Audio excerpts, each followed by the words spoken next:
Zombies got you down? Forgot to pull some meat out of the freezer for dinner? Too lazy to drive to the taco truck? Feeling uninspired for dinner prep? Unexpected hungry guests? I have the answer to all of those problems. Tacos, of course. If you like tacos as much as I do, you might have wondered, how on earth am I gonna have tacos during the zombie apocalypse? Or when your kids' hungry friends come over after sports ball practice? If you really think about it, the similarities are quite startling. Boo! But I have good news for you. You don't have to miss out on tacos anytime you or your tribe want some. Don't let the zombies get you down. Make tacos! I firmly believe. Firmly is sort of a strong word here. The right taco buffet can bring world peace. Unless it's zombies. But maybe it can save your brain someday. Because it's tacos. Enough said. And if you're gut challenged like me, this is the perfect meal because you can customize it for any of your sensitivities. The main time-consuming part of making tacos is cooking up the meat.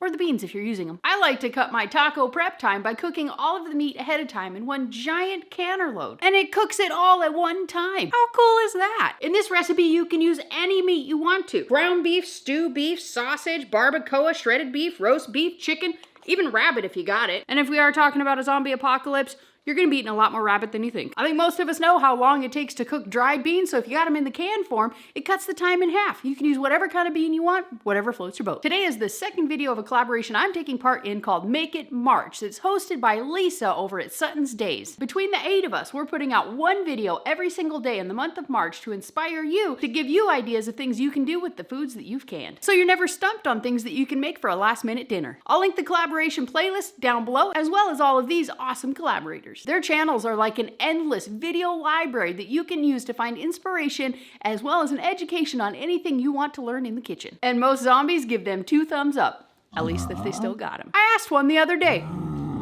Every video that you comment on in the collaboration is going to be an entry to win a ton of prizes. Lisa is going to be giving away a pressure canner, and 4 Jars is sponsoring with a bunch of different gift card baskets. I'm going to put a link down below where you can get an extra 10% off of 4 Jars' already amazing low prices and support the channel at the same time. I'll see you in the comments.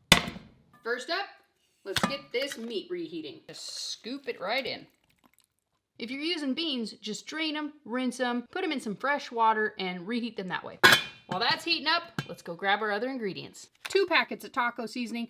I'm out of the stuff I usually use for Majeur. Some home canned tomato sauce, some home canned salsa, olives, and taco shells. For some fresher stuff, we'll grab some lettuce. If it's really the zombie apocalypse, you should absolutely have some lettuce growing in your garden. Zombies are carnivores.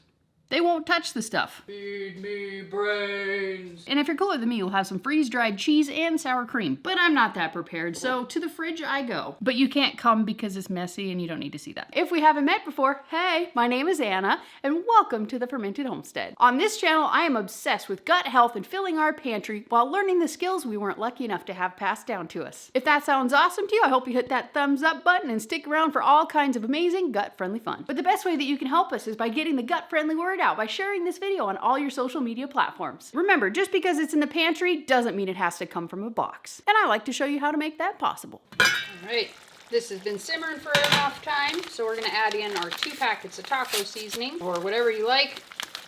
I also like to make my own, but I don't have the spices for it. And in the wake of the zombie apocalypse, we're going for easy, brain-free food prep. We'll start out with about a pint of home canned tomato sauce.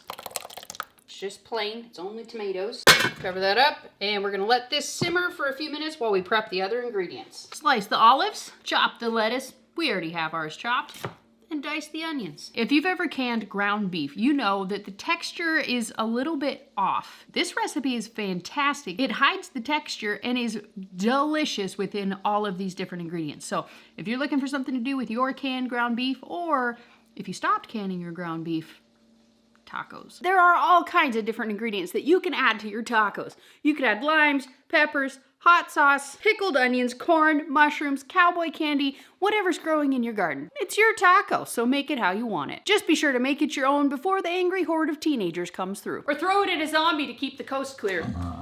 Once the meat has simmered for a while, I remove the lid and to let it cook off some of the extra moisture. You can make this into a taco bowl without the shell for a more gut-friendly version. In that case, I like to let it be a little bit thinner so I use less sauce. If you want, you can turn these beans into refried beans by sauteing up some onions, adding a few spices, and mushing these all up together. But that's not for me. My SIBO is back, so beans are basically like zombies in my belly, no matter how properly I prepare them. And lay it all out in a smorgasbord for the zombies or teenagers. Let's plate this bad boy up.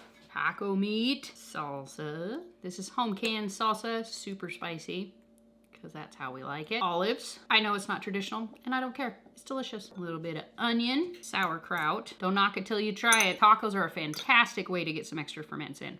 Has a nice tangy flavor. A little bit of cheese, sour cream, or in my case, yogurt, because I'm out of sour cream.